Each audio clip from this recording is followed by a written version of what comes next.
magtiwala sa pag-iingat ng Diyos. Sa Diyos lang ako may kapahingahan. Ang kaligtasan ko'y nagmumula sa Kanya. Siya lang ang aking batong kanlungan at kaligtasan. Siya ang aking tanggulan. Kaya ligtas ako sa kapahamakan. Kayong mga kaaway ko, hanggang kailan kayo sasalakay upang ako'y patayin? Tulad ko'y pader na malapit ng magiba, at bakod na malapit ng matumba. Gusto lamang ninyong maalis ako sa aking mataas na katungkulan. Tuwang-tuwa kayo sa pagsisinungaling.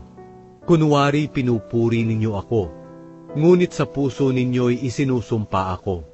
Sa Diyos ko lang matatamo ang kapahingahan, dahil binibigyan niya ako ng pag-asa. Siya lang ang aking batong kanlungan at kaligtasan. Siya ang aking tanggulan, kaya ligtas ako sa kapahamakan. Nasa Diyos ang aking kaligtasan at karangalan. Siya ang matibay kong batong kanlungan. Siya ang nag-iingat sa akin. Kayong mga mamamayan ng Diyos, magtiwala kayo sa Kanya sa lahat ng oras. Sabihin sa Kanya ang lahat ng inyong suliranin, dahil Siya ang nag-iingat sa atin. Ang tao, dakila man o mangmang, ay hindi mapagkakatiwalaan. Pareho lang silang walang kabuluhan. Magaan pa sila kaysa sa hangin kapag tinimbang.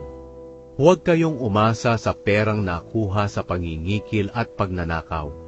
Dumami man ang inyong kayamanan, huwag ninyo itong mahalin.